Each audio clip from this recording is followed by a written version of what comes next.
Are you interested in the current state of the health industry? Want to know more about nutrition, natural medicine, holistic healthcare, and more? You're in the right place. Welcome to Nutrition Prescription with your host, integrative health and nutrition coach, Angela Atkins. She dishes the dirt on a bunch of health topics with a social consciousness flair. Here's Angela.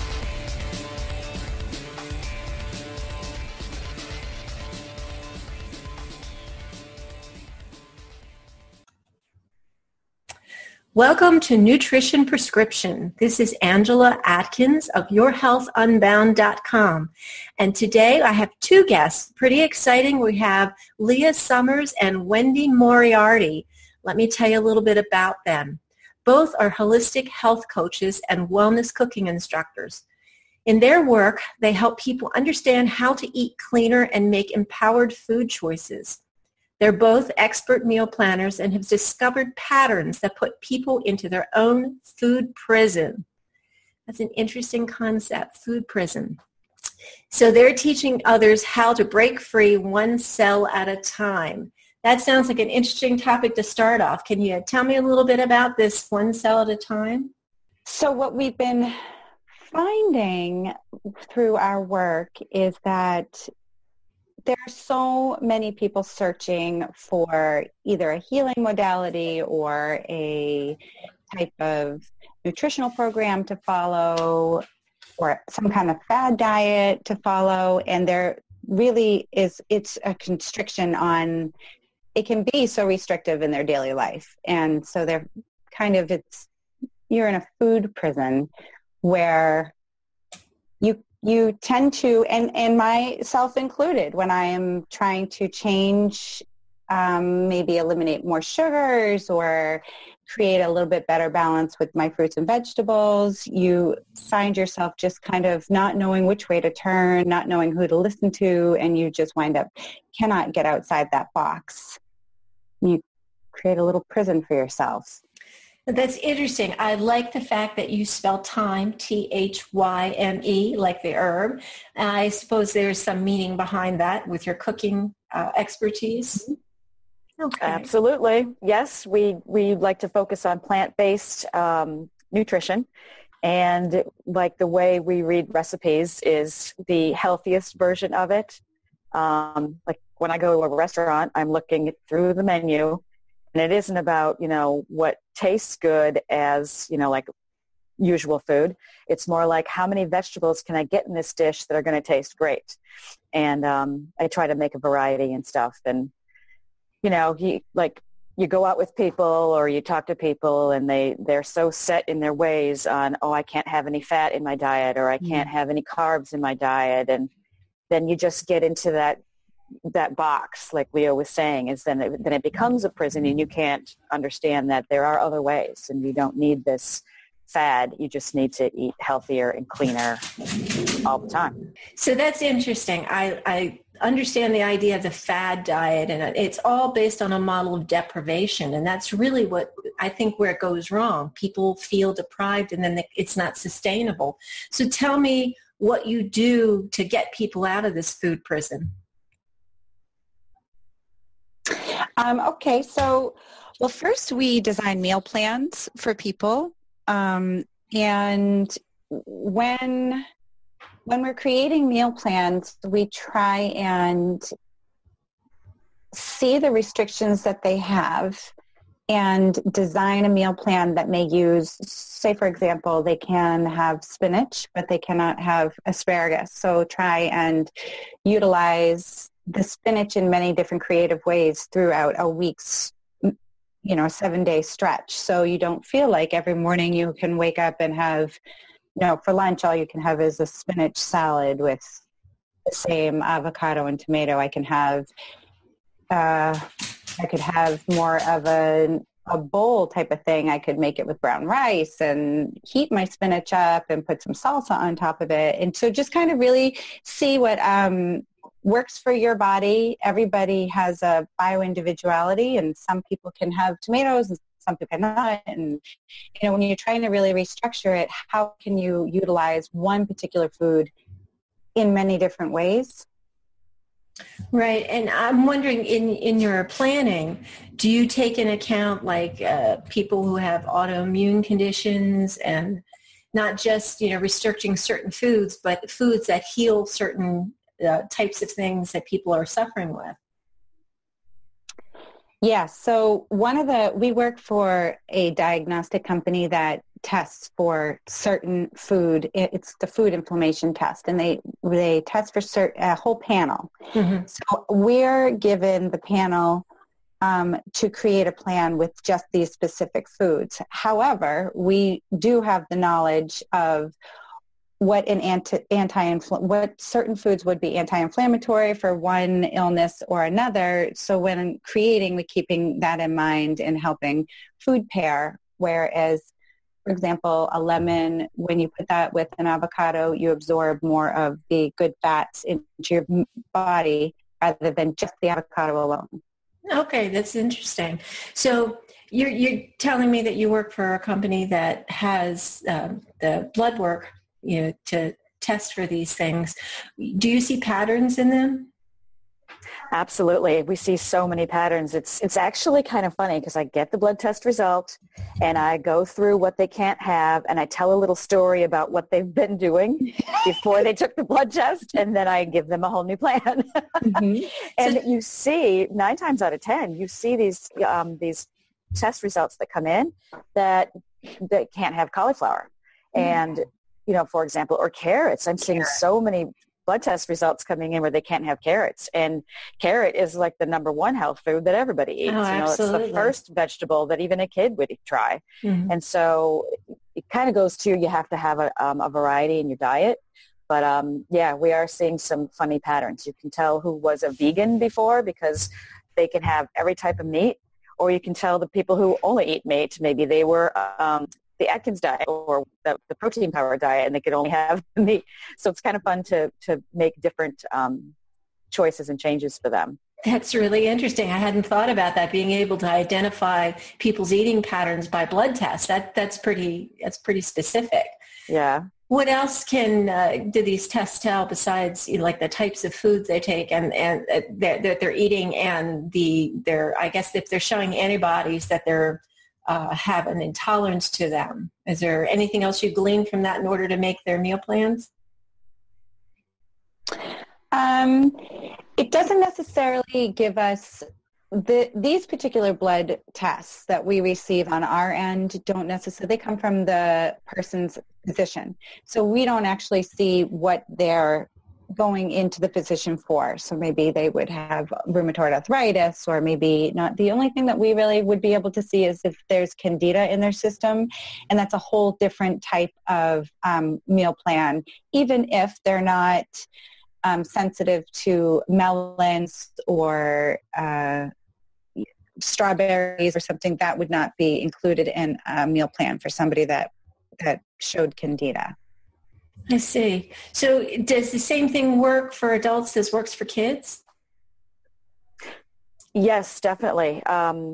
What the other thing we're finding, was in the news, is that the kids are being diagnosed now with more colorectal cancer than they've ever had in our past. And as health coaches, our training has taught us all kinds of things about processed food and how God made our bodies to digest foods, and your digestive system is supposed to push all the nutrients in and out of, what they need it for, and then eliminate what they don't. And so when a kid grows up eating processed food only and no real healthy whole foods, then they can develop cancer, colon cancers, and other, bowel issues and intestinal issues at a very early age. So yeah, it definitely starts very young, and it goes from there, goes all the way up. Are you getting clients that are children? Are their parents bringing them in for meal plans and, this type of nutritional counseling? Only because we see their birth dates do we know that they're kids, yes. Oh, wow. Yes. That's kind of sad in the one of the richest countries in the world that we eat so poorly. It absolutely is. It is. And actually, that's one of the things that we are working on, is creating a wider range. We're wellness cooking instructors, so creating a wide range to reach children included, just not the parents or adults in kind that want to learn how to create meals with more whole foods and less processed foods, and kind of just giving them the information about how to really have that on-the-go lifestyle that everybody seems to have right now. You know, in our society, we kind of tend to get up and go first thing in the morning and don't sit down until the evening. So we're out of our kitchen. We're not feeding our children the way we used to feed them. We're not teaching them the skills the way that, once we're taught. As a homemaker or whoever stayed home, everybody followed along and learned how to cook in the kitchen. And we're not seeing that as often anymore. So Wendy and I are trying to help structure that and get people back into the kitchen, back to basics, just learning how to cut and boil water and, create your own food and kind of keep trying to wean everybody off the processed foods.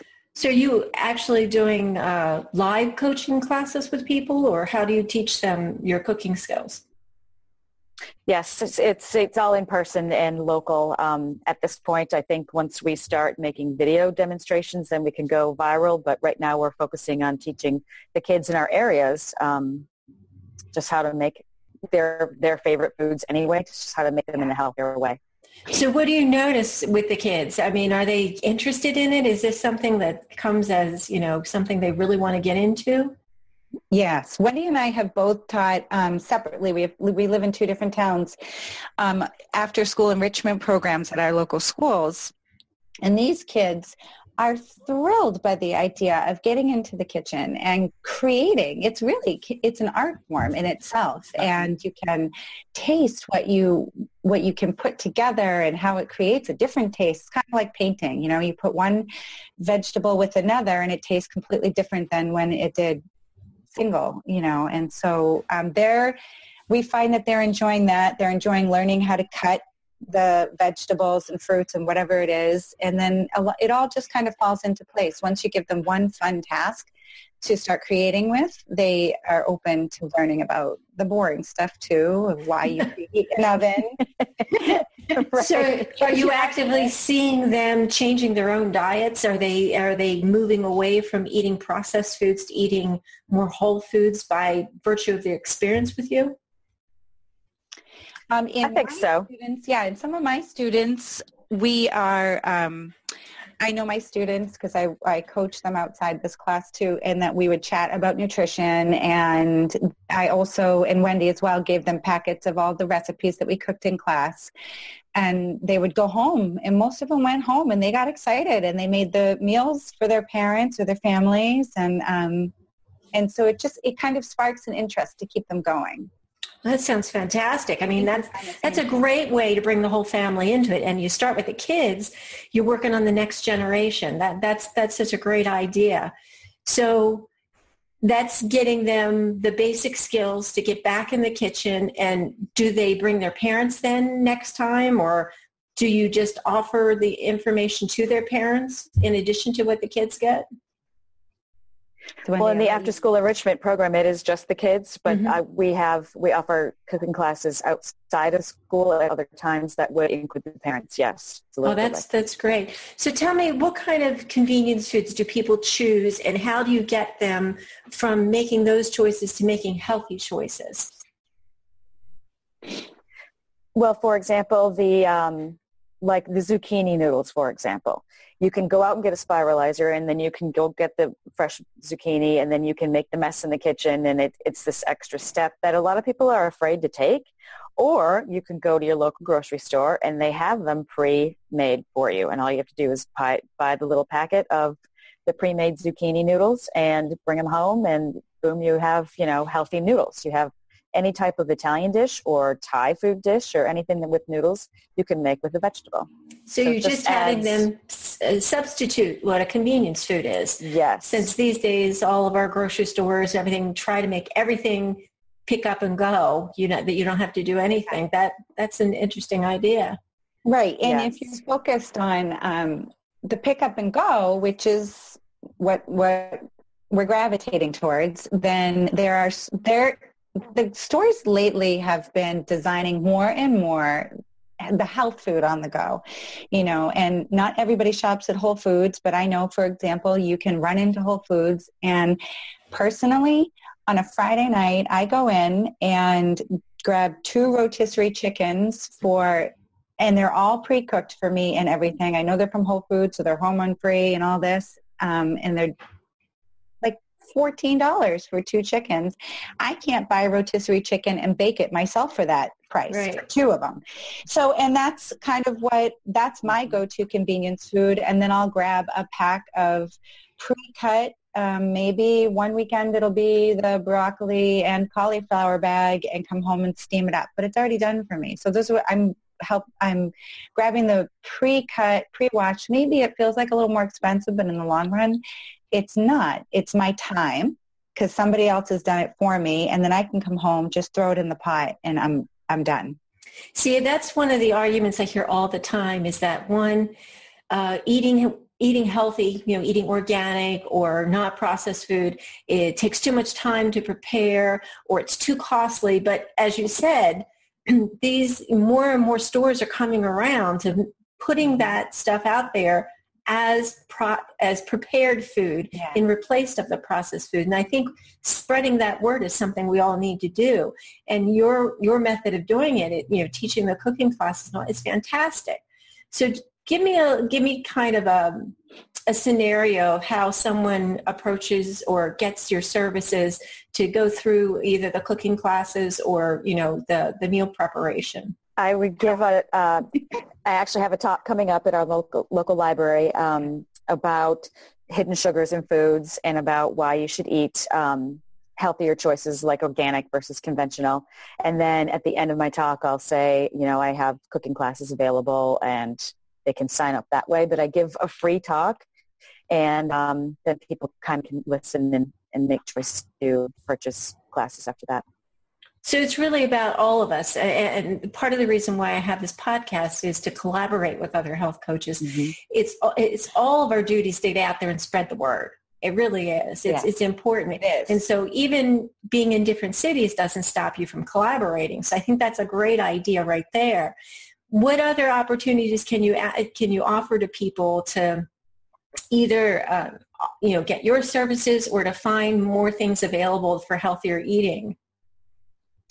Well, we both have our own Facebook pages. Wendy has a group that she runs to help guide people through maybe kind of cleansing their system a little bit and resetting their bodies and getting back on track. Because sometimes you just have to get the sludge out to just really get back into the groove of how you want to feel. You want to feel a little lighter. You want to feel less bloated. And then it's a little bit easier to keep that, just jumpstart that system and keep the momentum going. So through social media, we can connect with other people and offer services through the resetting system. And Wendy, you have other ways too. Yeah, blog posts. Definitely blogging helps. Yep, we make our own recipes, and we'll definitely post those on on our Facebook pages. Yeah, social media. Yeah. Well, I would like to say that, we'll offer the listeners resources in order to get in touch with you. So we'll provide your emails and websites. But I also know that you have a special offer for the listeners. You have a product that you call Reset Your Cells to Break Free. Tell us a little bit about that and the offer that you're giving us. What that is a 3-day, it's basically a cleanse of your body. It helps you break free from the known inflammatory foods like the glutens, the dairy, citrus, and things like that are known inflammatory foods. So this 3-day cleanse is more of a resetting of your cells so you can start fueling your body again with healthier choices after that. And that we put on sale. It's normally $97, and we're putting it on sale for $77, and it comes with a Facebook group page. It's private, and we all support each other. And then on that group page, we can discuss and post and encourage people to bring one healthy food in at a time after you do your 3 days of the cleansing of your cells. That sounds great. I'm going to make sure that the link to that offer for our listeners is posted with the podcast, so you can just click through to take advantage of that savings. I also understand that you have a free offer that you want to offer to everyone listening, which I think everybody should take advantage of, because we're definitely given so many opportunities here that I think one of them is to discover what you need. So tell us a little bit about that.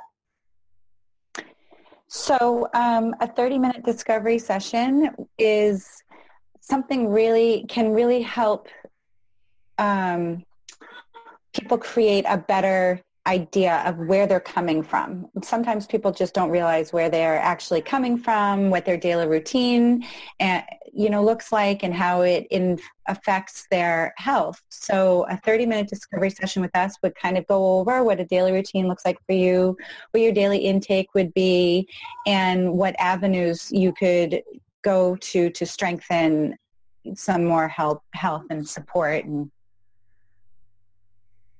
Well, that all sounds great, and I want to encourage everyone listening to click the links below to take advantage of the discovery session free offer, and also the savings that you'll get for the Reset Your Cells to Break Free 3-day cleanse. That would be awesome. Anything else you want to add before we close up today? It's been great talking to you and sharing the information, because it is a ripple effect, and the more people know, every time I go to the grocery store, I overhear people talking, and I can't help myself, but I kind of interject. And today I was at the store, and a lady was looking for apple cider vinegar because she heard that it's good for you. And so I heard the grocery clerk saying, oh, well, there's this other kind of vinegar. It's just the same stuff. And so, I had to say something. We all do. I think, oh, my goodness. It's our nature. Right? So she picks it up, and I go, okay, wait, you have to make sure that the mother's in there. What? Yeah, you got to make sure there's a mother in there. I explained what the mother looks like and how it has to be this specific brand, and no, the store brand doesn't have the mother, so don't waste your money. And she thanked me up and down, and I wanted to give her a business card, but I just let her go on her way. But I really think we're all in the business of providing service. We all do that. Yeah. We want to spread the word, and that's what it's all about. Yeah. And like Wendy and I chat about it all the time. We're by no means perfect in our, strategies and diets and, our food intake. I mean, we are human. Everybody's human. It's just, we just see so many people that, you'd love to just get in their kitchen and be like, I promise it doesn't hurt. We just want to help. We just want to help. It's so yummy. It's, Yeah. I agree. I think you ladies are doing a great job. I think getting out there, starting with kids, that's just a way to go. I'm all about getting, the next generation back to eating regular whole foods, not this processed stuff. So I thank you very much for being with us. Thank you. I want to tell all the listeners to please, once again, check the information below this podcast and take advantage of the offers. And thank you so much again to my guests. I really appreciate both Leah and Wendy spending the time here today to tell us all about the work they do, and I wish you'd continue success. Thank you. Thank you. Right. Thank you, Angela. All right. Thanks so much for listening to Nutrition Prescription with your host, Angela Atkins. Find her online at yourhealthunbound.com, Twitter at Angela C. Atkins, and Facebook.com/Angela Atkins HN Coach. We'll see you next time.